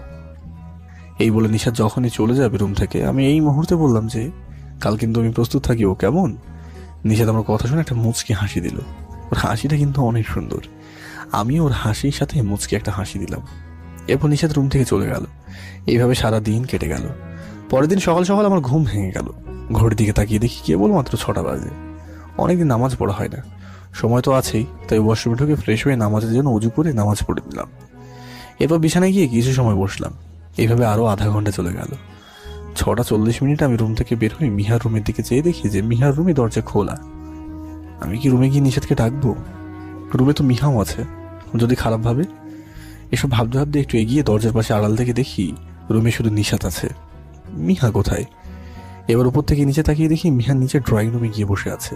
এই সুযোগে পেয়েছি, আমি আস্তে আস্তে রুমে ঢুকলাম। মনের মধ্যে ভয়ও করছে, নিশা যদি চিৎকার করে অন্য কিছু ভেবে, তখন তো মান সম্মান সব শেষ হয়ে যাবে। একটু সাহস নিয়ে বিছানায় হাঁটু একটা রাখলাম। এরপর নিশাতের মুখের কাছে হাত নিয়ে দেখতেছিলাম। না তো, ও তো গভীর ঘুমে আচ্ছন্ন। কিভাবে যে ওর ঘুমটা ভাঙানো যায় ভাবছিলাম। এবার দেখলাম নিশাত ওপাশ ফিরে কাত হয়ে শুয়ে আছে। আমি ওর হাত ধরে, এই নিশাত ওঠো, নিশাত, এই নিশাত ওঠো, আস্তে আস্তে করে ডাকছিলাম। হঠাৎ নিশাত আমার হাতটা তার বুকে জড়িয়ে ধরলো। আমি একটু হাত টানানোর কারণে ওর উপর ঝুলে গেলাম। হায় আল্লাহ, এই অবস্থায় যদি কেউ দেখে ফেলে তখন কি হবে? নিশাত আমার হাতটার বুকের কাছে নিয়ে জড়িয়ে ধরল। নিশাত আমার হাত টানার কারণে আমি একটু ঝুঁকে গেলাম নিশাতের উপরে। ও গভীর ঘুমে আছে। ঘুমের মধ্যে নিশাতকে অনেকটাই সুন্দর লাগছে। হঠাৎ মনে হলো, এই না না, এসব আমি কি ভাবছি। নিজেকে সামলে নিয়ে নিশাতের কাছ থেকে নিজেকে ছাড়ানোর চেষ্টা করছি। আমি আবার একটু জোর করে বুক থেকে আমার হাতটা সরিয়ে দিলাম। নিশাত হঠাৎ এরকম অনুভব পেয়ে জেগে গেল। এরপরও চোখ খুলে দেখে যে একটা লোক তার উপর ঝুলে আছে। খুটখুটে অন্ধকার থাকায় নিশাত ভালোভাবে দেখতে পাচ্ছে না। এরপর নিশাত যখনই চিৎকার করতে যাবে আমি ওর মুখ চেপে ধরলাম। চুপ চুপ, আমি আরিয়ান, আরিয়ান প্লিজ চেঁচামেচি করবেন না। আমার কথা শুনে নিশাত ওর ফোনের ফ্ল্যাশটা অন করে আমার দিকে ধরলো। এবার নিশাত দেখলো যে এটা আমি। নিশাত হঠাৎ লজ্জা পেয়ে অন্যদিকে তাকিয়ে আছে। ওর মুখে আমি লজ্জার ছাপ দেখতে পাচ্ছি। আমি এবার খেয়াল করে দেখি আমি এখন ওর দিকে ঝুঁকে আছি। আমিও একটু লজ্জা পেলাম। হুট করে তাড়াতাড়ি ওর ওপর থেকে উঠে গেলাম। সরি, আসলে আপনাকে ডাকতে এসে দেখলাম আপনি ঘুমোচ্ছেন, তাই আর কি। আপনার ঘুম ভাঙাতে গিয়ে এই পরিস্থিতির মুখে পড়তে হয়েছে। আপনি কিছু মনে করবেন না প্লিজ। আমিও সরি, কারণ ঘুমের মধ্যে আমি আপনার হাত জড়িয়ে ধরলাম। ওকে, ঠিক আছে, সমস্যা নেই। 7টা বেজে গেছে। এবার তাড়াতাড়ি উঠে ফ্রেশ হয়ে রেডি হয়ে নাস্তা করে দিন। আমি যাই রেডি হতে। নিচে দেখা হচ্ছে তাহলে। হ্যাঁ শোনেন, জি বলেন। মা যদি বলে আমরা কোথায় যাচ্ছি তাহলে কি বলবো? ওটা সম্পূর্ণ আমার উপর ছেড়ে দিন, কেমন? এবার গুড গার্লের মতো রেডি হয়ে নিন, ওকে? আমার কথা শুনে নিশাত একটা মুচকি হাসি দিল। ওর হাসিটা আমি যতবারই দেখি ততবারই আমার পরাণ জড়িয়ে যায়। একটা মেয়ের হাসি যে এতটা সুন্দর হতে পারে এটা আমার আগে জানা ছিল না। আমি এসব ভাবতে ভাবতে নিজের রুমে চলে গেলাম। এরপর যথাসময় রেডি হয়ে নিলাম। এরপর আমি কাল 2টো মাস্ক কিনেছিলাম, কারণ ওগুলো আমাদের কাজে লাগবে। বিশেষ করে নিশাতের বাসায় যখন যাব তখন যাতে কেউ আমাদের মুখটা দেখতে না পায় সেজন্য ওগুলো পকেটে রাখলাম। এরপর নিচে নেমে গেলাম। নিচে গিয়েই তো আমি পুরো অবাক হয়ে গেছি। অবাক হওয়ার অবশ্য কারণও আছে, আর সেটা হলো নিশাত হালকা কালো রঙের একটা শাড়ি পরেছে আর হালকা মেকআপ করেছে। মেয়েটা এমনিতেই সুন্দর, তার উপরে এইসব করায় তার সৌন্দর্য যেন দ্বিগুণ হয়ে গেছে। আমাকে এইভাবে নিশাত তাকিয়ে থাকতে দেখে বোন বলল যে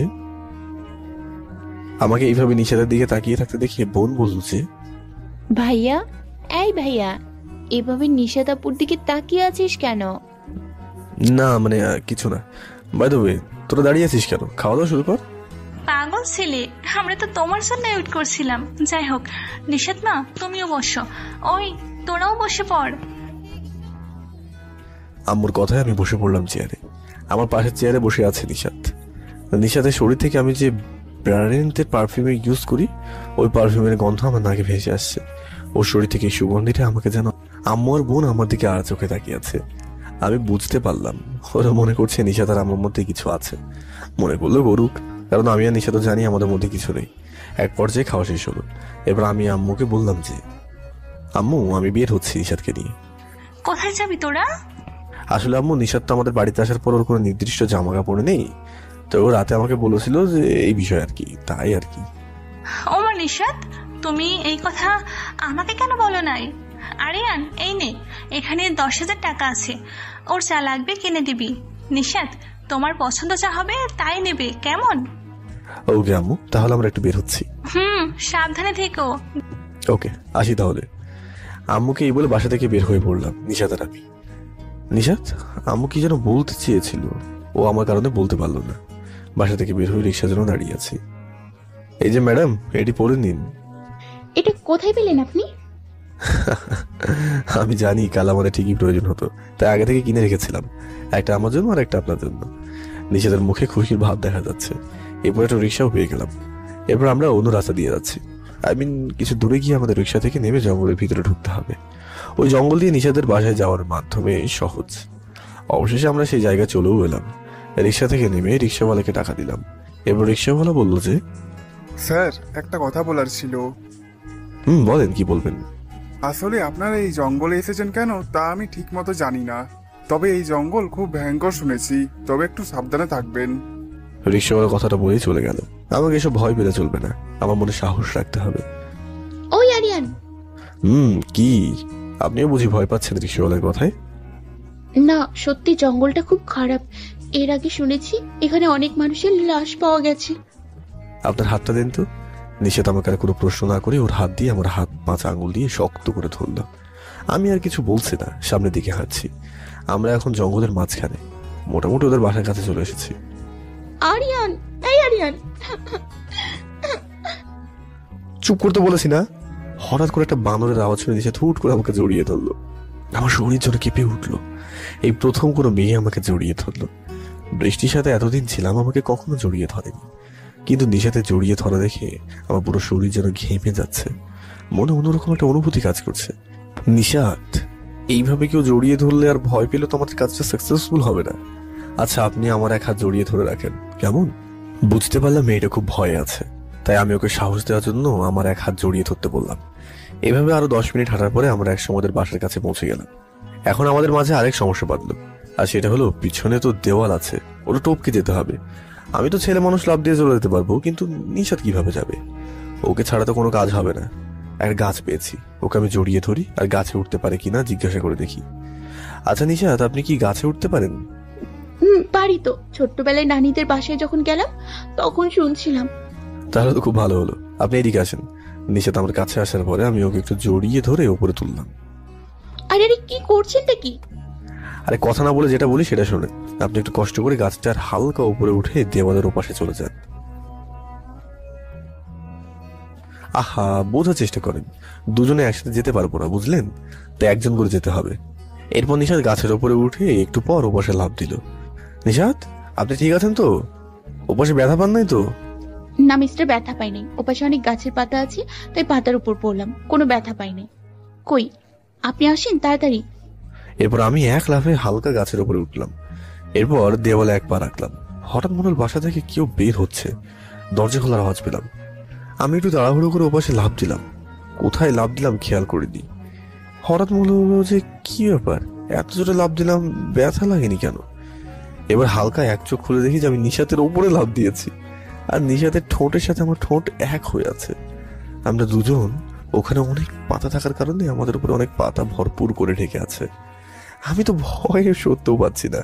কে যেন বের হয়ে আসলো বাসা থেকে। এই অবস্থায় যদি আমরা ধরা পড়ে যাই তাহলে আমাদের সব পরিকল্পনা শেষ। শয়তান মেয়েটা আমার ঠোঁট দুটো আরো চেপে ধরলো ইচ্ছে করে। আমার কাছে যেমন ভালো লাগছে তেমন যেন মনের মধ্যে অপরাধ বোধ জন্ম নিচ্ছে। কিন্তু এই মুহূর্তে কিছু করার নেই, এটা হচ্ছে পরিস্থিতি শিকার। পাতা থাকার কারণে আমাকে নিষাদকে ভালোভাবে দেখা যাচ্ছে না। নিষাদের বাসার পিছনে জঙ্গল থাকায় খুটখুটে অন্ধকার। অন্ধকার থাকায় তেমন কিছু দেখা যাচ্ছে না। যে বাসা থেকে বের হলো লাইট নিয়ে বের হলো, চারিদিকে লাইট মেরে দেখলো, অবশেষে কিছু না পেয়ে চলে গেল। লোকটাকে দেখে বুঝলাম যে এটা মনে হচ্ছে নিষাদের মামা। লোকটা চলে যাওয়ার পর আমি নিষাদ থেকে জোর করে ছাড়িয়ে দিলাম।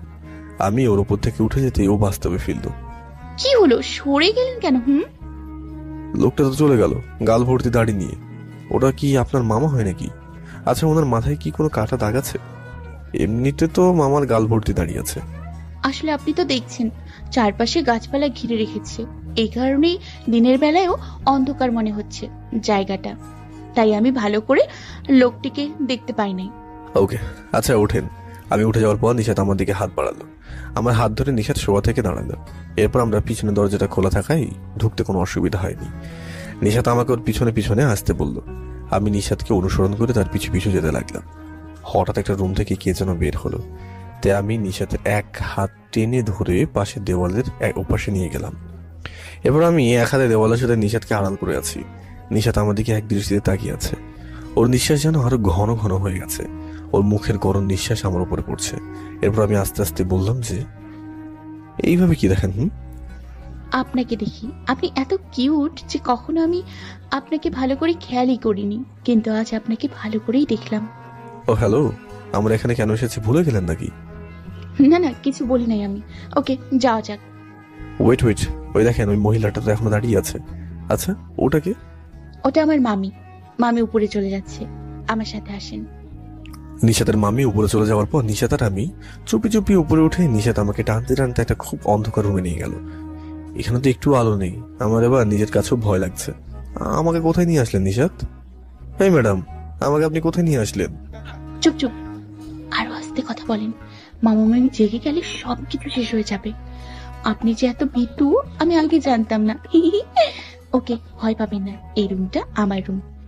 এখানে ওই লাকিসের চাবিটা আছে। আমাদের যা করতে হবে তাড়াতাড়ি করতে হবে। তা তো ঠিকই বলেছেন। আপনাদের বাসায় তো ভূতের বাড়ি থেকে খারাপ কিছু নয়, কোনো মানুষ নেই, যেন খুব নিস্তব্ধ একটা জায়গা। এই যে মিস্টার বকবক না করে আপনার ফোনের ফ্ল্যাশটা একটু অন করেন। আমি আমার ব্যাগ থেকে চাবিটা নিব, লাইট দিলে মামা মামি চলে আসতে পারে। আমি নিশাতের কথায় এরপর ও ব্যাগের দিকে লাইট ধরতে বললো। আমি ওর কথায় ওর ব্যাগের দিকে ধরলাম। নিশাত ব্যাগে হাত দিয়ে 2 মিনিটের মতো ঘাঁটাঘাঁটি করে ব্যাগ থেকে একটা চাবি বের করলো। বুঝলাম এটা মনে হয় লকারের চাবি, যেখানে সব সম্পত্তি আছে। চাবি পেয়ে গেছি, এবার আমার সাথে আসেন। আমি কথা না বাড়িয়ে ওর পিছু পিছু গেলাম। নিশাত আমাকে একটা স্টোর রুমের মতো একটা রুমে নিয়ে গেল। ওখানে মাকড়সার অনেক জাল, বিভিন্ন ধরনের ময়লা। আমি তো সাথে সাথে মুখে মাস্ক লাগিয়ে নিলাম। এটা হচ্ছে লকার, এখানে সবকিছু আছে, কিন্তু একটু উঁচু কি করা যায় বলেন তো? আমি আপনাকে জড়িয়ে ধরে উঁচু করে রাখছি, আপনি চাবি দিয়ে খুলে পেপারগুলো তাড়াতাড়ি নিয়ে নেন। নিশাতকে আর কিছু বলার সুযোগ না দিয়ে ওকে জড়িয়ে ধরে একটা উঁচু করে দিলাম। নিশাত চাবিটা দিয়ে লকারটা খুললো, এরপর সব পেপারগুলো বাইর করলো। আমি আস্তে আস্তে ওকে নিচু করলাম। ইয়ে, আমরা পেপারগুলো পেয়ে গেছি। এই বলে নিশাত আমাকে জড়িয়ে ধরে আমার মুখে একটা কিস দিয়ে বসলো। আমি তো নিশাতের এইরকম আচরণে পুরো হয়ে গেলাম। সরি, আসলে আনন্দের সাথে কি থেকে কি করে ফেলেছি বুঝতে পারিনি। প্লিজ কিছু মনে করবেন না, প্লিজ। না না, আমি কিছু মনে করিনি। আচ্ছা, এখান থেকে তাড়াতাড়ি বের হন, না হলে পরে ধরা পড়লে সব শেষ হয়ে যাবে। এরপর আমরা আগের মতো সিস্টেমের বাসা থেকে বের হয়ে গেলাম। এবার তেমন কোনো কষ্ট হয়নি। ঘরের দিকে তাকিয়ে দেখি দুপুর গড়িয়ে এলো। আমরা অবশেষে জঙ্গল থেকে বের হয়ে পড়লাম। জঙ্গল থেকে বের হয়ে হাঁটছি রাস্তায়। অনেক সময় হাঁটার পরে একটা রিক্সার খোঁজ মিলল। আমি আর নিশাত বসে আছি। আমার কাছে খুব ভালো লাগছে, আমরা যেই কাজের জন্য গেলাম সেই কাজ সাকসেসফুল করতে পেরেছি। নিশাতের মুখে হাসি দেখে আরো ভালো লাগছে। বুঝলাম ও খুব খুশিতেই আছে। আচ্ছা আরিয়ান, আমরা এখন কোথায় যাচ্ছি? কেন, আমরা এখন বাসায় যাবো না? তাহলে কোথায় যাবো শুনি? আপনি কি ভুলে গেছেন? আমরা বাসা থেকে বের হবার সময় মাকে বলেছিলাম আমরা শপিং করতে বের হচ্ছি। এখন খালি হাতে বাসায় ফিরলে কি অবস্থা হবে বুঝতে পেরেছেন? তাই তো, আমার তো একদমই খেয়াল ছিল না। তাহলে মার্কেটে যাওয়া যাক। এবার আমরা দুজন সোজা মার্কেটে চলে গেলাম। নিশাতের পছন্দ মতো সবকিছু দিলাম। নিশাত আমার জন্য কয়েকটি শার্ট নিল। আমি বারণ করেছিলাম, তারপর আমাকে জোর করে নিতে বললো, তাই ওর কথা আর ফেলতে পারিনি। কেনাকাটার পর আমরা যখনই মার্কেট থেকে বের হতে যাবো, হঠাৎ আমার ফোনটা বেজে উঠলো। ফোনের স্ক্রিনের দিকে তাকিয়ে দেখি আম্মু ফোন করেছে। কি হলো, কে ফোন করেছে? ফোনটা ধরেন। আম্মু ফোন করেছে। আমাকে দিন, আমি কথা বলবো। আসসালামু আলাইকুম মা, আমরা লাঞ্চ করে আসতেছি, তাই একটু দেরি হয়েছে। মা, আমরা দুজন একদম ঠিক আছি, আর আজ আপনাদের একটা গুড নিউজ শোনাবো। আমরা আসছি তারপর। মা, এখন রাখি কেমন? আম্মু ফোনটা কেটে দেওয়ার পর নিশাত আমাকে ফোন দিল। আম্মু কি বললো? আম্মু বললো আমার ছোট্ট পিচ্চি ছেলেটার জন্য টেনশন হচ্ছে। নিশাত, এটা কিন্তু বেশি বেশি হয়ে যাচ্ছে। মোটেও বেশি হচ্ছে না, ওকে? তো মাকে বলেছি আমরা খাওয়া দাওয়া করে বাসায় যাব। আসেন তাহলে।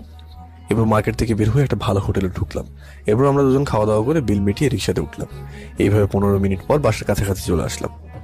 আরিয়ান, আমার মাথাটা ঘুরছে। আমি কি আমার মাথাটা আপনার কাঁধে রাখতে পারি? আরে এভাবে বলার কি আছে, রাখেন, সমস্যা নেই। নিশাত আমার কাঁধে মাথা দিয়ে আছে। ও চুলগুলো বাতাসের সাথে উড়ে বেড়াচ্ছে। ওর চুলগুলো বাতাসের কারণে আমার মুখে আসছে। ওর চুল থেকে একটা পাগল করা সুগন্ধি বের হচ্ছিল। এই সুগন্ধিটা যেন আমার খুব চেনা। এভাবে আরো কিছু সময় পর বাসার সামনে চলে আসলাম। এবার রিক্সা থেকে নেমে রিক্সাওয়ালাকে টাকা দিয়ে বাসার সামনে গিয়ে দাঁড়ালাম। কি হলো, বেল বাজান? না, আপনি বাজান। এরপর নিশাত বেল চাপ দেওয়ার পর বোন এসে দরজাটা খুলে দিল। বোন তো আমাদের দেখে হাঁ করে তাকিয়ে আছে আমাদের দিকে, বিশেষ করে আমার দিকে তাকিয়ে আছে হাঁ করে। মনে হচ্ছে আমি কোনো গ্রহের এলিয়েন। বোনের এরকম করে তাকিয়ে থাকা দেখে বেশ অবাক হলাম। এভাবে হাঁ করে তাকিয়ে আছিস কেন? মুখে তো মশা ঢুকবে তো। আমি ভিতরে ঢুকতে ঢুকতে বললাম। আমার পিছন পিছন নিশা তো আমার সাথে ভিতরে ঢুকে গেল। বাহ, আজ তো দেখছি সব মার্কেট পাশে নিয়ে এসেছো।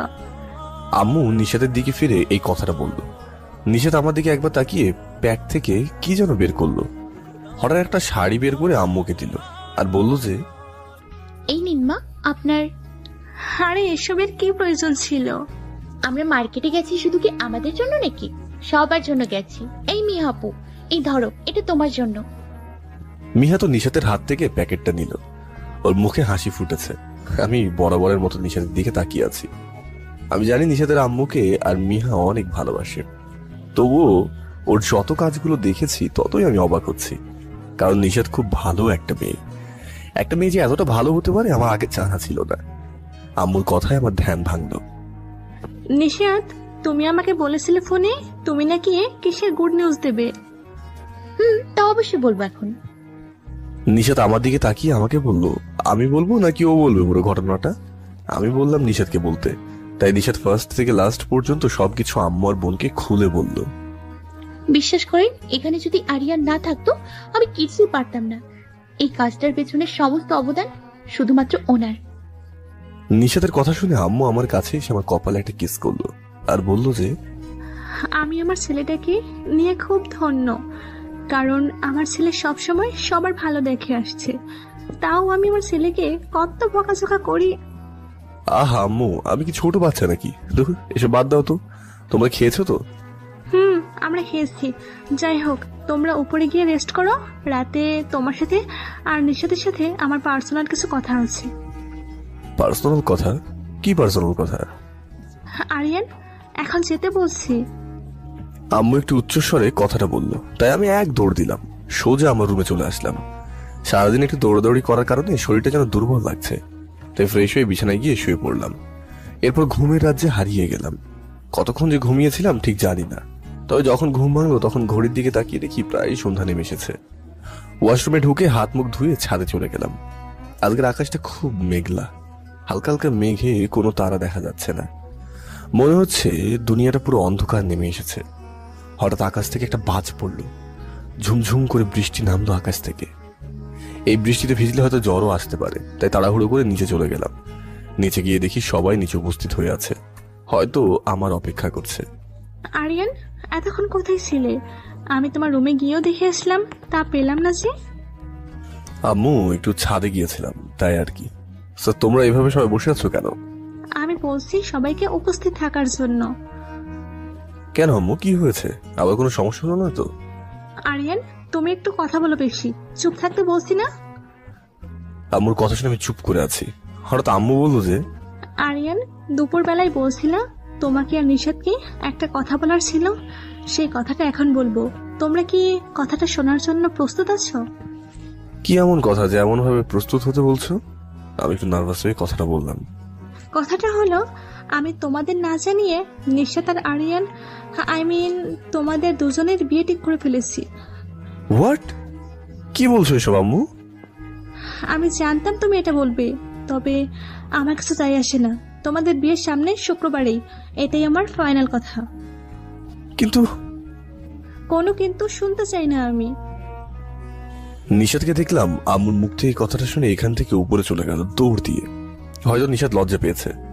তাহলে কি নিশাদ রাজি হয়ে গেছে এই বিয়েতে? কিন্তু আমি তো নিশাদকে বিয়ে করতে পারবো না, কারণ আমি ওকে বন্ধু ছাড়া কিছুই ভাবি না। কিন্তু বিয়েটা কিভাবে বন্ধ করি? যে করে হোক নিশাদকে বলে বিয়েটা ভাঙার ব্যবস্থা করতেই হবে। রাতের খাওয়া দাওয়া করলাম না। কতটা ভালো মুডে ছিলাম, আম্মু আমার ভালো মুডটা নিমেষেই শেষ করে দিল। যেটা আমি শোনার জন্য কখনো প্রস্তুতি ছিলাম না ওটাই বলেছে। ও আল্লাহ, save me, where I will go now. কিন্তু আম্মু যে নিউজটা দিল ওটা শুনে তো মনের মধ্যে কেমন যেন অস্থিরতা কাজ করছে। মনের মধ্যে যেমন অস্থিরতা কাজ করছে, তার থেকেও বেশি অবাক হয়েছি হঠাৎ আম্মুর এরকম একটা ডিসিশন শুনে। আমি সত্যি বিয়ের জন্য এখনো প্রস্তুত নই। সবেমাত্র বৃষ্টির কথাগুলো ভোলার চেষ্টা করছি, ইতিমধ্যে আরেকটা কাণ্ড বাঁধিয়ে বসলো। মনটা খারাপ হয়ে গেল। না, আমাকে এভাবে বসে থাকলে চলবে না, নিজেকে কিছু একটা করার চেষ্টা করতে হবে। বাট কি করব? নিশাদকে কি ডেকে এনে বলবো যে আমি আপনাকে বিয়ে করতে পারবো না? আমি জানি না নিশাদ আমাকে কিরকম চোখে দেখে, বাট আমি ওকে শুধুমাত্র বন্ধুর চোখে দেখি। যে করে হোক আমাকে বারণ করতেই হবে নিশাদকে, এই বিয়ে আমি করবই না। যত রাত গভীর হচ্ছে তত যেন বুকের মধ্যে কেমন যেন ধুপধুপ করছে। শুধুমাত্র একটা কথা মাথায় ঘুরছে, নিশাত হয়তো ভাবছে ও আমাকে বিয়ে করবে, সে খুব খুশিতেই আছে, কিন্তু আমি মেয়েটার খুশিটা কি এইভাবে শেষ করে দেব? কিন্তু আমি নিজে তো নিরুপায়। সরি নিশাত, আমার কিচ্ছু করার নেই, তোমাকে এটা আমাকে বলতেই হবে।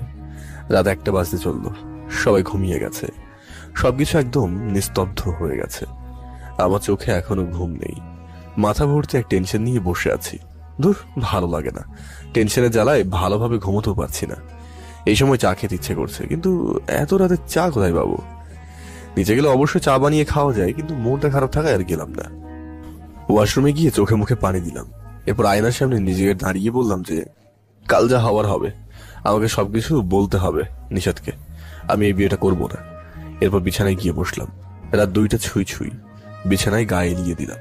চোখে হালকা ঘুমের আভা দেখা দিচ্ছে। কিছু সময়ের মধ্যে ঘুমিয়েও পড়লাম।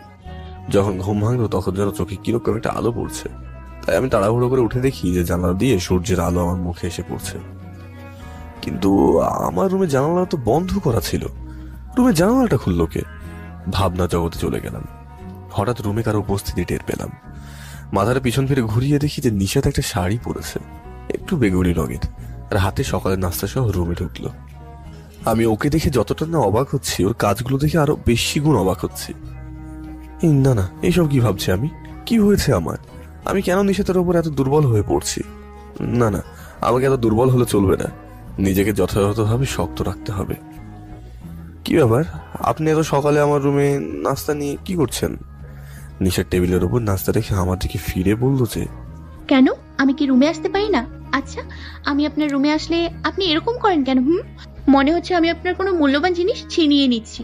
একটু ঠান্ডা হয়ে তো কথা বলতে পারেন নাকি? ছেলে মানুষ এভাবে ডেভিলের মতো মুখ করে রাখেন কেন? নিশাত কথাটা বলেই নিজের জিহ্বায় নিজেই কামড় দিল, আর মনে মনে বলছে যে হায় হায়, এই পেঁচাটাকে আমি রাগের মাথায় কি থেকে কি বলে ফেললাম। নিশাত ভয়ে ভয়ে আরিয়ানের দিকে তাকালো। আরিয়ানের দিকে তাকিয়ে দেখে যে আরিয়ান পুরো রেগে আগুন হয়ে আছে। কেন যে ডেভিলটাকে বললাম, এবার তো সত্যি সত্যি ডেভিলের মতো লাগছে। কি বলেন আপনি? আমি ডেভিল, তাই না? আরিয়ান কথাটা বলেই বিছানা থেকে নেমে নিশাতের দিকে এগিয়ে গেল। নিশাত ভয়ে ভয়ে তার গলাটা কাঠ হয়ে গিয়েছে। নিশাত শুধু ভয়ে ভয়ে এক পা করে পিছনের দিকে নামছে। আরিয়ান তার দিকে এগোতে লাগলো শুধু। নিশাতের মুখ থেকে কোনো কথা বের হচ্ছে না। কষ্ট করে একটা কথা বের হলো, কথাটা হলো, দেখুন, আমি পিচ্ছি অবুঝ মেয়ের সাথে আপনি এরকম করতে পারেন না, আমি কিন্তু চিৎকার করব। ও রিয়েলি? তো চিৎকার করেন, যত পারেন চিৎকার করতে থাকেন। নিশাত পিছনে যেতে যেতে একদম দেওয়ালের সাথে অ্যাডজাস্ট হয়ে গেছে। আরিয়ান নিশাতের একদম কাছে চলে আসলো। নিশাত ভয়ে তো যেন বোবা হয়ে গেছে, ওর মধ্যে এমনই মনে হচ্ছে, চাইলেও যেন নিশাতের মুখ থেকে কিছু বের করতে পারছে না। আরিয়ানকে ডেভিল বলে এত সাহস? হ্যাঁ? আরিয়ান কথাটা বলেই নিশাতের মুখের একদম কাছে চলে গেল। নিশাত ভাবছে আরিয়ান তাকে কিস করবে। আরিয়ানের হাত থেকে এখন বাঁচার কোনো উপায় নেই, সেই কথাটা ভেবে নিজের চোখ দুটো বন্ধ করে নিল। কিন্তু নিশাতকে অবাক করে দিয়ে আরিয়ান নিশাতের কাছ থেকে সরে গেল। নিশাত চোখ খুলে দেখে যে আরিয়ান আবারও সেম বিছানায় গিয়ে বসে আছে। নিশাত যেন কি একটা মিস করলো। নিশাত লজ্জার কারণে আরিয়ানের দিকে তাকানোর সাহসও পাচ্ছে না।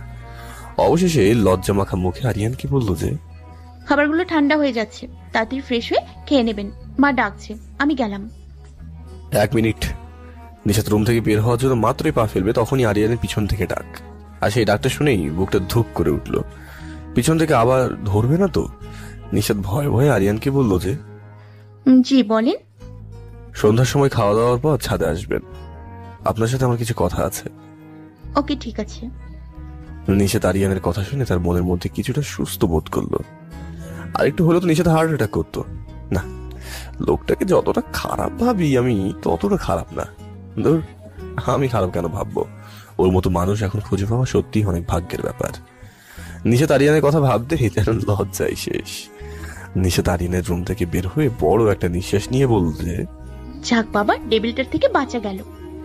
কিন্তু আরিয়ান ওই সময় নিশাতকে দেওয়ালের সাথে যে চেপে ধরেছে, ওই কথা মনে পড়তে নিশাত একটু লজ্জায় লাল হয়ে গেল। ওর মুখে লজ্জা মাখা হাসি। আর এইদিকে আরিয়ান ভাবছে যে এইসব আমি কি করছি? কাল রাতে তো বললাম আমি নিশাতকে বলবো বিয়ে না করতে, কিন্তু আমি বারবার এরকম নিশাতের সামনে দুর্বল হয়ে যাচ্ছি কেন? তাহলে কি আমি নিশাদকে ভালোবেসে ফেললাম? না না, এটা কি করে হতে পারে? আমি বৃষ্টিকে এত ভালোবাসতাম, তা ওর জন্য একটু আমার মায়া হচ্ছে না।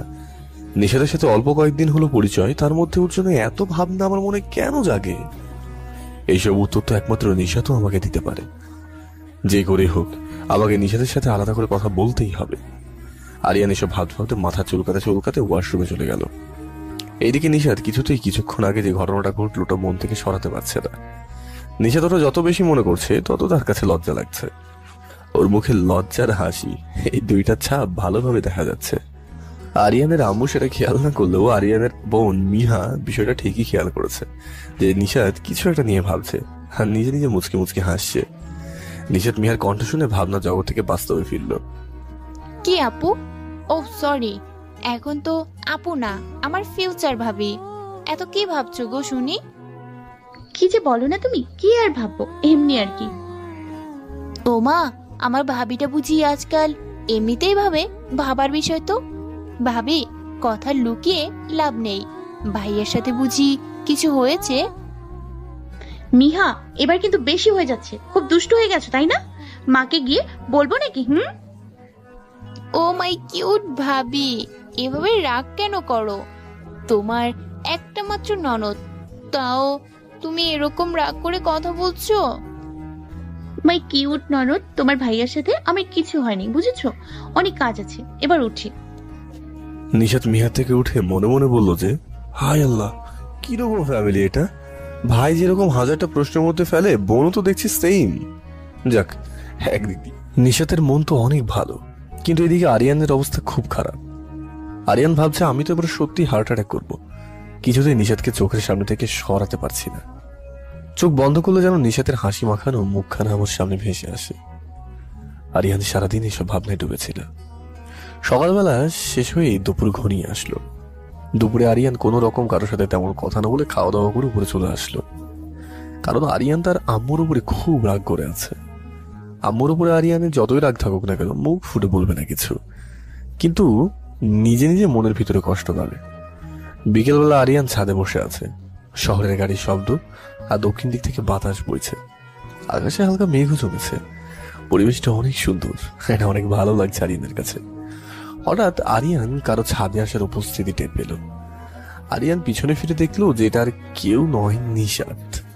আরিয়ান ভাবছে এই তো একটা সুযোগ পেয়েছি, এই সুযোগে আমাকে সব কিছু বলতে হবে আর নিশাতের মনের কথা জানতে হবে, ও কি চায়।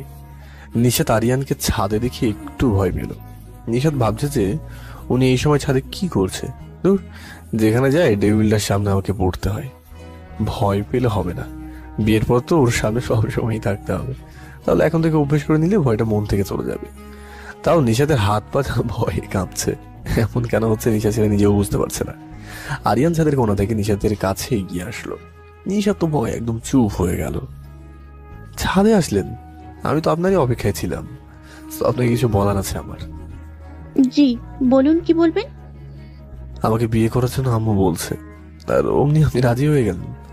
একবারও কি আমার মতামতটা নেওয়ার চিন্তা ভাবনা করেননি? নিশাতের এবার মনটা খারাপ হয়ে গেল। ও চোখে ছোট ছোট পানি জমা হয়ে গিয়েছে। আমি মনে হয় আপনাকে কিছু বলছি। না মানে, আপনি কি বিয়ে করবেন না? আই মিন, রাজি নন? না, আমি বিয়ে করার কোনো ইচ্ছাই নেই। শুধুমাত্র আম্মুর কথায় আমি রাজি হয়েছি। নিশাত এবার আমার কথাটা শুনে সত্যিই কান্না করে দিল।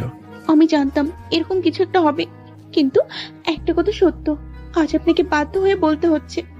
আর সেটা হলো, আমি আপনাকে ভালোবাসি আরিয়ান, আমি আপনাকে ভালোবাসি। আরিয়ান নিশাতের কথা শুনে ওর মাথায় যেন আকাশ ভেঙে পড়লো। আরিয়ান ভাবতেও পারেনি যে নিশাত এরকম কিছু বলবে। কি বলছেন এসব আপনি? আপনার মাথা ঠিক আছে তো? আমার মাথা একদম ঠিক আছে। দেখেন নিশাত, আমরা শুধু ফ্রেন্ড আর কিচ্ছু না, বোঝার চেষ্টা করেন। না, আমরা যেভাবে বলি ওটাকে ফ্রেন্ড বলে না, ওটাকে বলে ভালোবাসা, আর আমি আপনাকে খুব ভালোবাসি। দেখেন, এটা কখন হয় না। একটু মাথাটা ঠান্ডা করে বোঝার চেষ্টা করেন। আপনি হচ্ছেন কত বড় লোক, আর আমরা মধ্যবিত্ত মাত্র। মানুষ আপনার সাথে আমাদের কখনো মেলাবে না। আর সব থেকে বড় কথা হলো, আমি আপনাকে ভালোই তো বাসি না। মিথ্যা, সব মিথ্যে কথা। আমি জানি আপনিও আমাকে ভালোবাসেন। ওকে, আমার চোখের দিকে তাকিয়ে বলতে পারবেন যে আপনি আমাকে ভালোবাসেন না?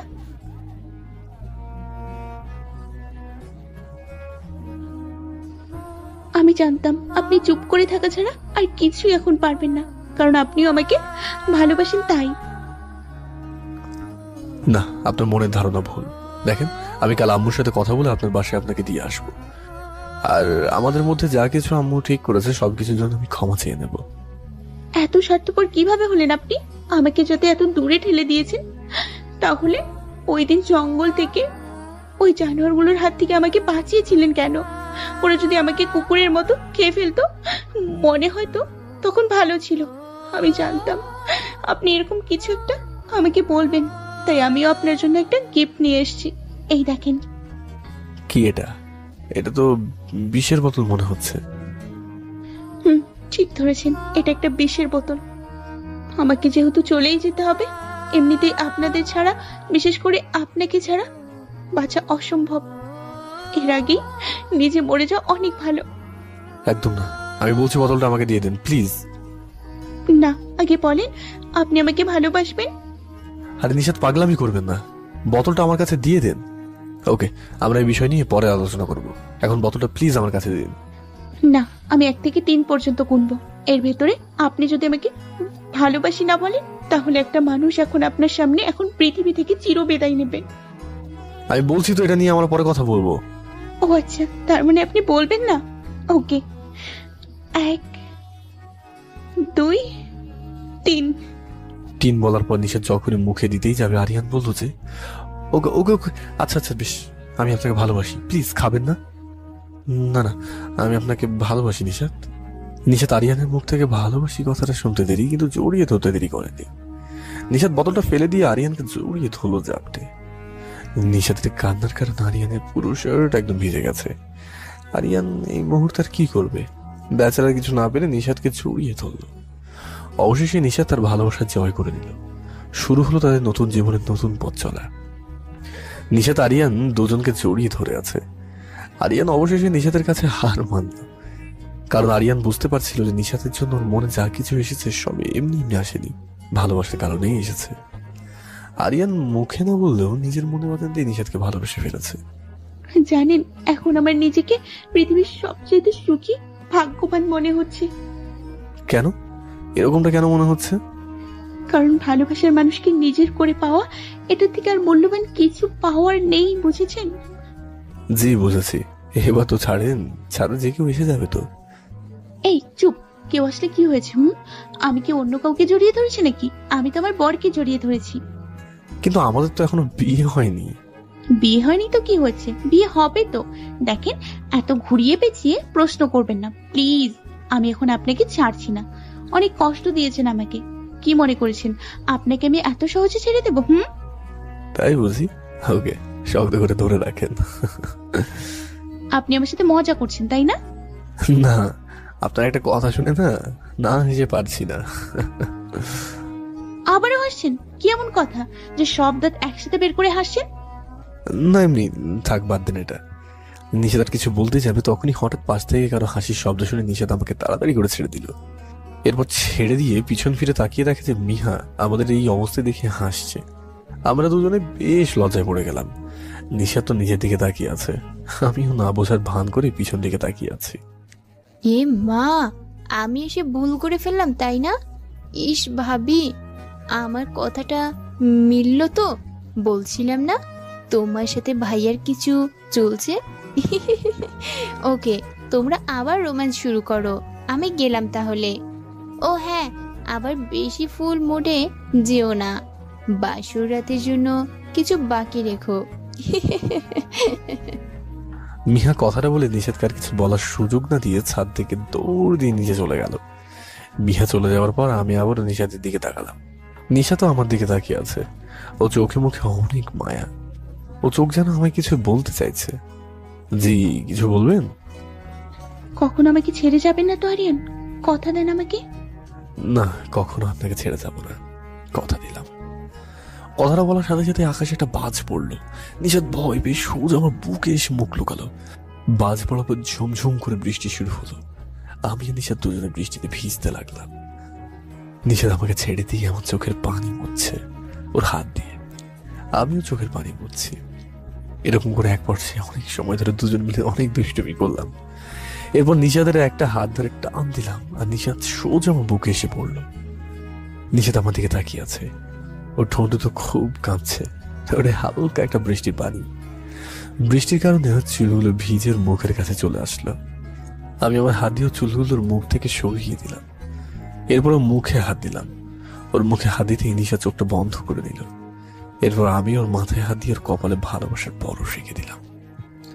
এরপর ওকে কোলে তুলে নিলাম। কোলে তুলে নিয়ে আমার রুমে নিয়ে আসলাম। এরপর ওয়াশরুমে নিয়ে গিয়ে ওকে গোসলখানায় বসিয়ে দিলাম।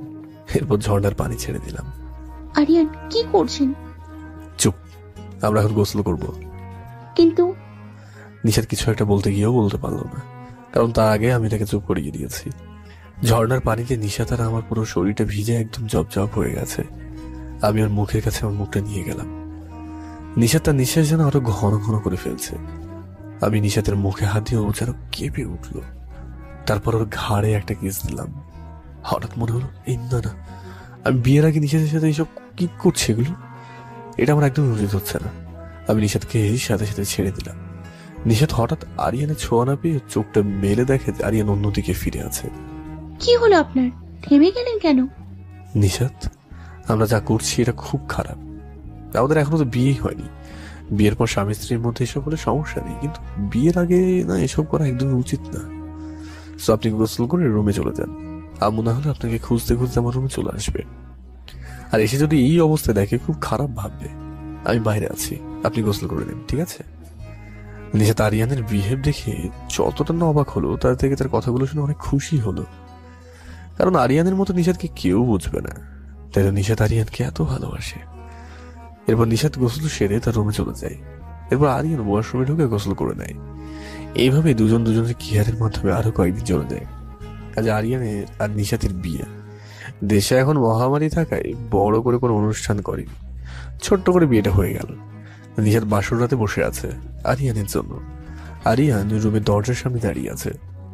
নিশাদের সাথে সবসময় আরিয়ান থাকে, অথচ আজ তাদের বিয়ে হলো। রুমে ঢুকতে তার মধ্যে কেমন যেন নার্ভাস ফিল হচ্ছে। হঠাৎ কেউ একজন আরিয়ানকে পিছন থেকে ধাক্কা দিয়ে ভিতরে ঢুকিয়ে নিল। আরিয়ান ভিতরে ঢোকার পর দেখলো যে রুমটা অনেক ফুল দিয়ে সাজানো, অনেক সুন্দর করে সাজানো রয়েছে। রুমের চারিদিক দেখার পর আরিয়ান হঠাৎ চোখ গেল খাটের ওপরে। নিশাদ আরিয়ানকে দেখতে পেয়ে খাট থেকে নেমে আরিয়ানের পা ধরে সালাম করতে যাবে, তখনই আরিয়ান নিশাদকে ধরে ফেললো। এরপর বললো যে তোমার জায়গা ওখানে না, তোমার জায়গা আমার বুকে।